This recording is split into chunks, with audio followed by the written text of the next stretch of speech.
applying for jobs, you've even updated your resume, and you're even getting interviews, but you have not landed the job.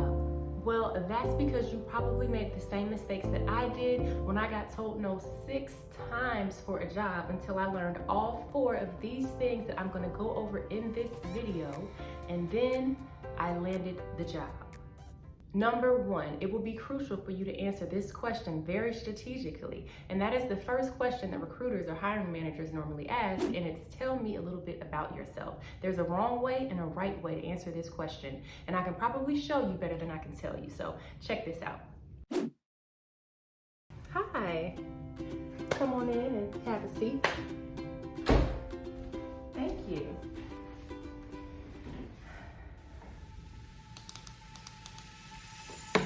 So, let's get right into it. Tell me a little bit about yourself. Well, my name is Skye and I'm from Atlanta. I know, a native. Me too. That's rare. It really is. And you know, I really enjoy spending time with family, traveling, and learning new things. And believe it or not, my favorite game to play with my family is actually Monopoly. I just think it teaches a great deal about how to negotiate, communicate effectively, and even make strategic decisions. I am dedicated, determined, and dependable, and really enjoy working together with others. You know, I see that your company values integrity, giving back, and excellence, and I share those same values. I really look forward to learning more about this role as well as this company. Thank you again and enjoy the rest of your day. Enjoy the rest of your day as well.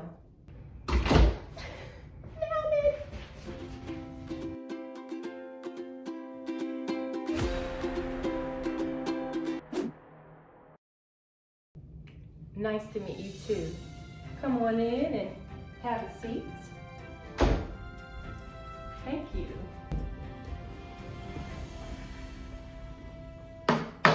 All right, we'll go ahead and get right into it. So just tell me a little bit about yourself.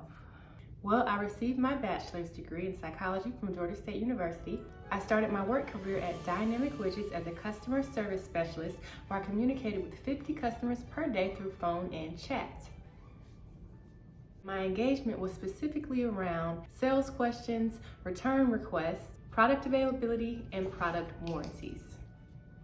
To improve customer satisfaction and to reduce company operating costs, I stayed abreast of issue resolution paths, which allowed me to attain a 92% first contact resolution rate. What I'm most proud of in this role is that due to my positive attitude and active listening skills, I achieved a 98% customer satisfaction rate, which ranked me as #1 in the department.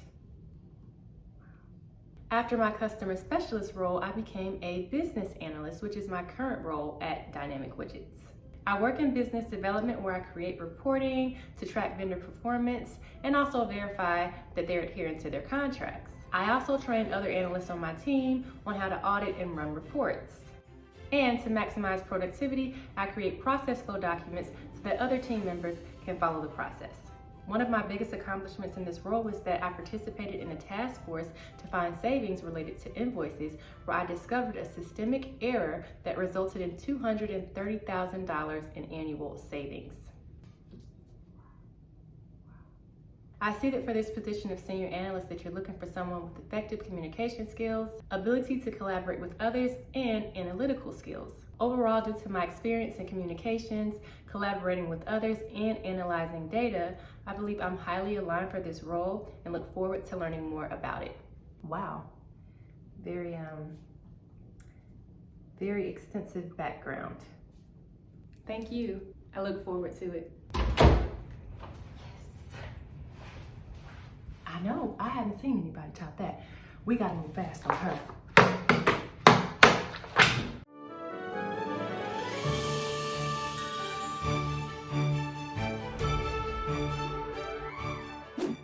I would hire girl number 2. Girl number 2 understood the assignment, okay? She did her thing. Listen, I wanna let you in on a secret.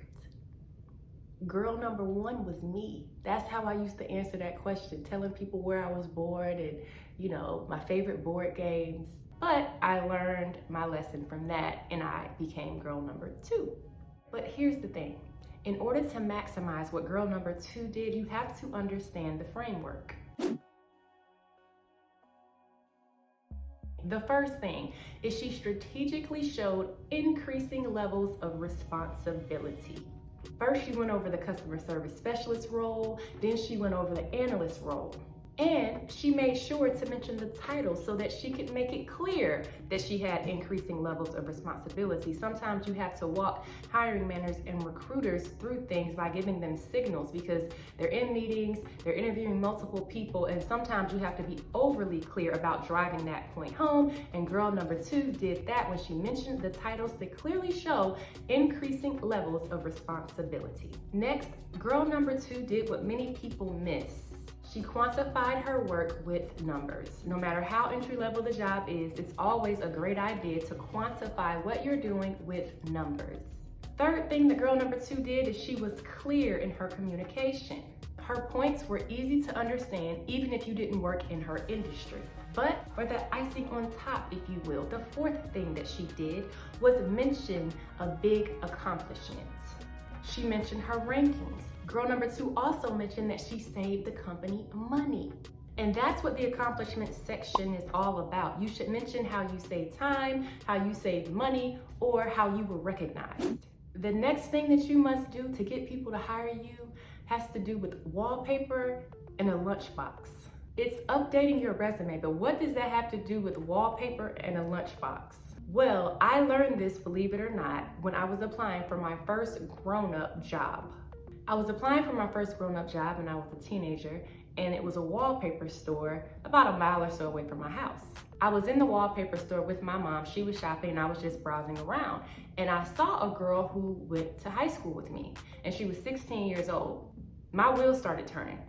I see a 16-year-old and I see grown adults working in this store. Anyway, after my mom got her wallpaper, on the way home, I mentioned to her that I want to apply for the job. So my mom was like, okay, why don't you go back up there with your resume, introduce yourself to the manager, shake the manager's hand, give him your resume. I said, resume? I don't need to give a resume for this job. My friend is working here. She's 16. I don't think she has a resume. I don't need to give a resume. My mom said, trust me, bring the resume, introduce yourself to the manager, shake their hand, look them in the eye. So I went home and I updated my resume, made it look nice. That was back in the day when we used to print resumes out on actual fancy resume paper. The next day I went up to just wallpaper with my nice suit on, and I had my nice resume printed on resume paper. And I asked to speak to the manager. I introduced myself to the manager and told her that I was interested in working here, gave her my resume. After that, she wanted to interview me on the spot. We went up some stairs where you get interviewed, and she interviewed me right there on the spot.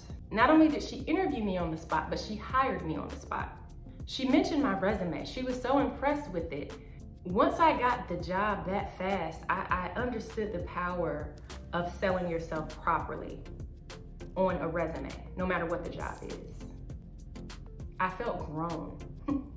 I felt like an adult. I was even bringing a lunchbox, like a little lunch, like how the adult ladies would have their lunch in the refrigerator. I had my lunch and I would bring my lunch bag and put it in the refrigerator. I just felt so mature. Since that time, I became the queen of resumes. And I would do resumes for friends to help them get interviews. I thought my mom was requiring a little bit too much, but it worked and I was very happy about it. And it changed my perspective on how I applied for jobs. I didn't think about my age.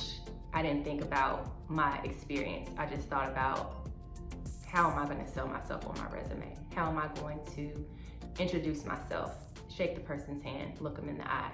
And here's the thing, 70% of resumes aren't even seen by hiring managers, because 70% of resumes aren't showcasing the skills that that person has. And all of this leads me to the third thing that I learned. As some of you have noticed, we are approaching the end of the job growth hiring era. Less available jobs, more competition. But is it really? For the proactive person, the decrease in jobs does not impact them as much. So the third thing that I learned was being proactive, the power of being proactive. Why doesn't less jobs impact the proactive person as much? Well, because they are spending a little bit of time doing things that make a big impact, that move them closer to getting hired, instead of spending a lot of time doing the run-of-the-mill things that are more trivial, that don't make a big impact to get them hired. You find ways to show your value before you get the interview. I wasn't playing around one time I was applying for a job. I was in college. It was an internship. I had never had an internship before. It was an internship for a chicken company. I'm just gonna say a chicken company.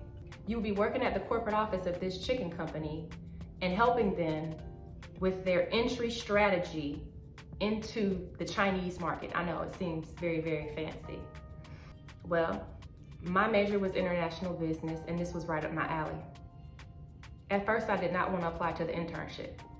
I was thinking that there were other students from these other colleges and even students within my college that would probably be a better fit, solely based on their grades. Now, when I tapped into understanding that they might have higher grades than me, but I can get this job because of how I position and sell myself. At the time, my sister was applying for a job that she really wanted, and she got the job. I was like, oh no, she ain't gonna get no job. And I'm not gonna apply and put myself out there to get a job. My sister got the job that she wanted. I'm about to give my all so I can get this job. Yeah, it was a little lovingly competition, or you could say inspiration rather. I applied for the job. I didn't just apply. I was like, I need to find some emails of people who work in this office, because I'm about to send them a case study. I'm about to send them a case study because I know that this job has to do with entry into the Chinese market. So I'm gonna do my research on the Chinese market when it comes to business. How I got the emails, I think this is what I did. I think I called up to the corporate office, and they had a directory, and I got names of the directory, and then I just put the ending of the email after their first and last name. And I sent them my case study. I just spent a little bit of time on this one thing to make a big impact. The case study was sent. I got a call. They wanted to interview me. I had an interview, and I was going to bring the case study with me to the interview because I'm being proactive.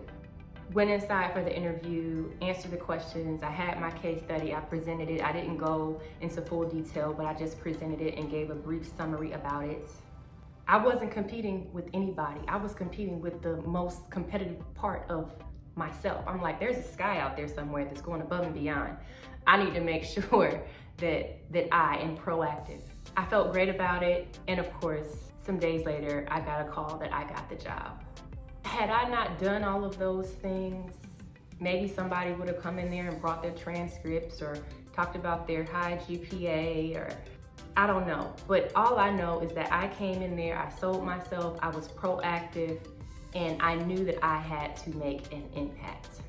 I'm not calling people or getting their emails and reaching out to show them my value. If I have opportunity to contact somebody, I'm gonna contact them. There go my resume. The fourth thing that I learned to help me land the jobs that I wanted was I understood that college wasn't enough. I had to learn new skills along the way in order to get the job. I support going to college. I believe education is important, and it's one of the ways to attain wealth. Forbes released an article, and the skills-based hiring movement is here. If you learn a skill that the employer values, this significantly increases your chances of getting hired. Every time you don't get the job, you'll need to figure out, was there a skill gap at all?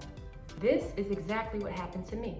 When I was looking to go into my career, I was applying to different corporate offices and headquarters, and I was getting interviews, but I wasn't landing the job. The tell me about yourself sometimes wasn't enough. The being proactive wasn't sometimes enough. The resume sometimes wasn't enough. It was this skill part that I noticed was stopping me. There was this one company in particular, and I really wanted to work for this company. I was so excited when the recruiter called me and told me that she wanted to interview me. I get in the interview, I do a good job. I don't get the job.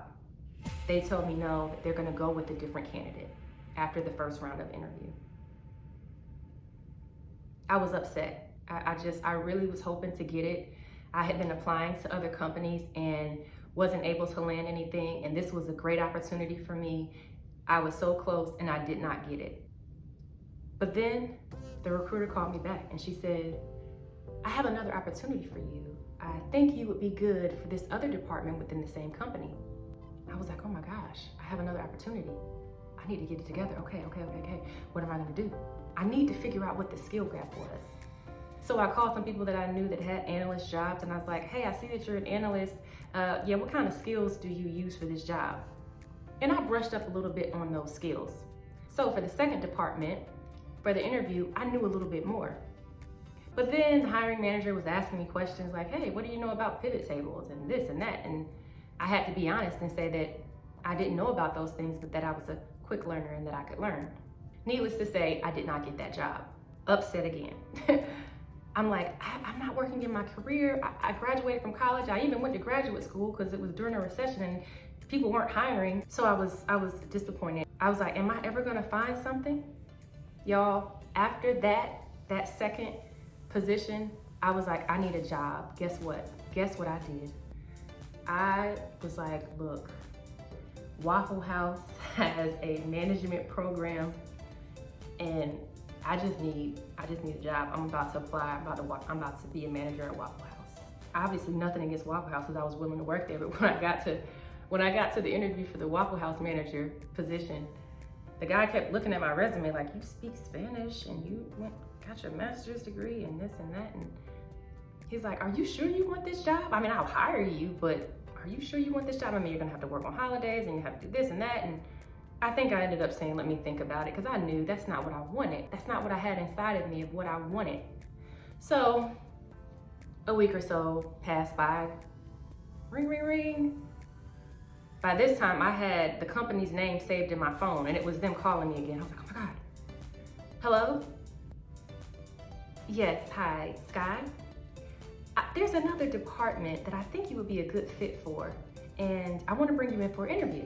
I'm like, oh my gosh, another opportunity? Absolutely. Third time, I was like, I'm going in. I'm going in and I'm preparing to decrease that skill gap. There was something called lynda.com at the time. It's now called LinkedIn Learning. LinkedIn Learning allows you to learn about Excel and spreadsheets and how to analyze data and do pivot tables. Because I remembered that the guy asked me about pivot tables and I didn't know how to create a pivot table. So guess what? I took a class on the essentials of pivot tables. I took a class on how to analyze data in Excel. So by the third position, I could go in and say I understood pivot tables. Well, I went to the third position, they told me no again. I was getting thicker skin, so I wasn't completely upset, but I was still disappointed. The recruiter calls again. I have a fourth position. They still tell me no. I'm learning each and every time. So what? They telling me no? I'm still going to be growing in my skill sets. Fifth time. No. Sixth time. No. Thank you. And I even got to the second round of interviews for that one.